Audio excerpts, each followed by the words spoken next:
Great Balls of Fire. That was actually a pay-per-view that happened. We didn't make it up. That was the name. It's taken place, and it's probably going to take place again next year. Great Balls. Balls. Still, I am Simon from WhatCulture, and we're about to go through the show that was all about giant fiery testicles, and we're going to give the good bits an up, we're going to give the bad bits a down, and then when we're done, we can take a look back at the show and go, yes, that was good, or no, that was rubbish. So enough talking, so we can get into more talking. Let's up some downs.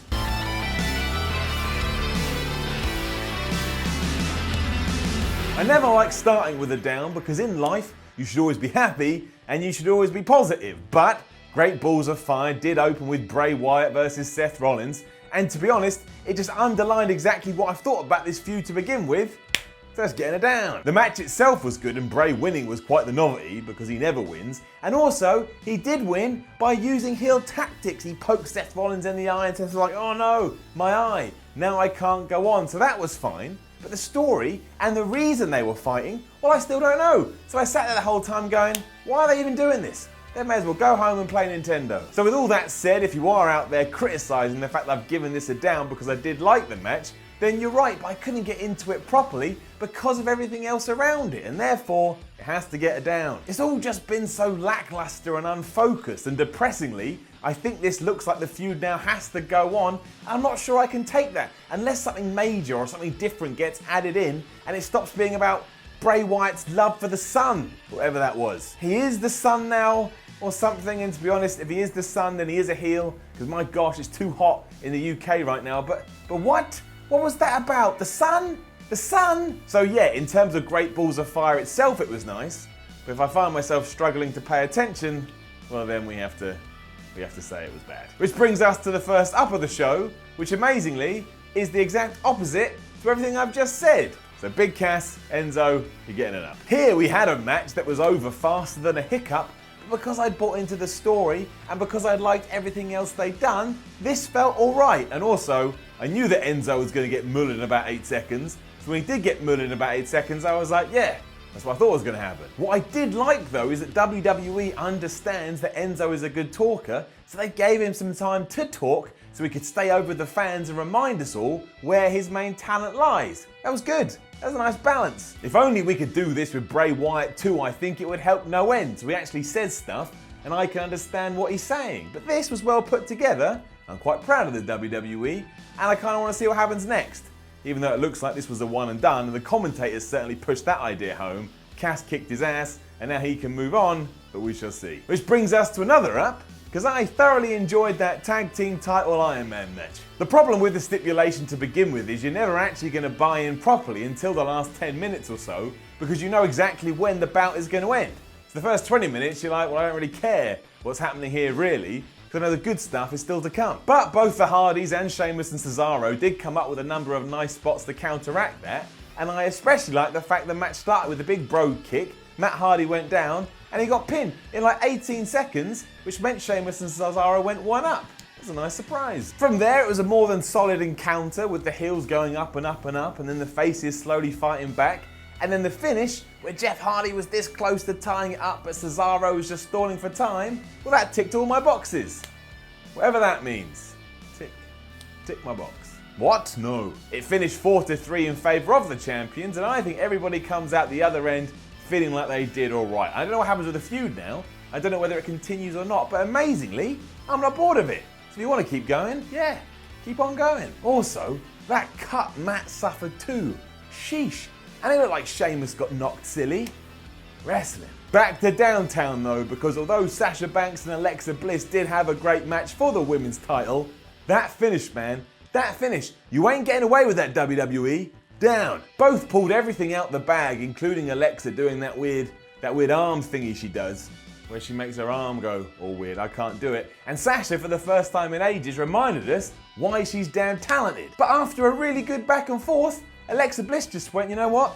I'm going to get counted out on purpose so I can retain my title. Are you kidding me? That is the quintessential, oh well, we don't know what to do here, so we'll just book that. Don't book nonsense like that. Use your brains and come up with something creative. So I didn't like that. That was bad. It's getting it down, but the match was still good. It's one of those weird, You know, it doesn't really make much sense in the ups and downs format, but that's what I'm going with. That's my gut. It was saved before all was said and done though, because the two did have a vicious brawl afterwards, and that was awesome. So that's getting it up. Alexa got smashed in the face after a knee from Sasha Banks, and she hurled herself off a table, and it was really cool. So good save, girls. Good save. Unfortunately, we do have to give The Miz versus Dean Ambrose a down though, because I think last night it really did prove that this feud is done and dusted, and we should all just move on. This really was a by-the-numbers match that lacked any spark, simply because we've done it all. We did it all on SmackDown, and now we've done it all on Raw. The best thing we can do is draw a line under it, understand that The Miz should have won, because he is better as the IC title. Him and the IC title just have a nice relationship, but now let's find something new to do for everybody involved. I did like that Maurice, Bo Dallas, and Curtis Axel all came together to work as a group to help The Miz win, so that's getting enough. And now, let's really go to town on that. Let's make them feel important. In 6 months, let's look at them and go, wow, they're a really dominant group. So that was a good start. Don't screw it up. And then here we are. Roman Reigns, Braun Strowman, ambulance match. Absolutely fantastic. I loved it. It's getting all the ups. Now, was it nuts? Yes. Did Braun just run around like a madman the whole time? Yes. Was I laughing hysterically through the whole thing? Yes. It was crazy, but that's why it was so damn good. Booker T, Corey Graves, and Michael Cole went into overdrive to get across how much of a beast Braun Strowman was. And I don't know for sure, and I don't actually believe this, but was this meant to be a double turn? Was this meant to be Roman Reigns going heel and Braun Strowman going face? Now, deep down, I don't actually believe that, because this is Roman Reigns. And how many times we've gone, oh, Roman Reigns has turned heel, only for him not to turn heel, and then we remember that Vince McMahon is in love with him, so of course he's not going to turn heel, he's the face forever. But at the end of all this, we had crazy Roman Reigns putting Braun Strowman in an ambulance and then ramming that ambulance into another truck like he was trying to kill him. And then on the flip side, we had Braun Strowman busting his way out of the ambulance, all bloody, being like, you can't stop me, I'm the amazing Braun Strowman. So on one hand, psycho murderer, and on the other hand, man who's cool and won't stay down. I mean, who are you going to root for? I really did like the finish too, where Roman Reigns went to spear Braun Strowman just stepped out the way, which meant Reigns went flying into the back of the ambulance and therefore he lost. I mean, it was a bit like, oh, Roman Reigns can't lose for real, so we'll do it like this, but it was inventive, it was fun, and again, it was hilarious.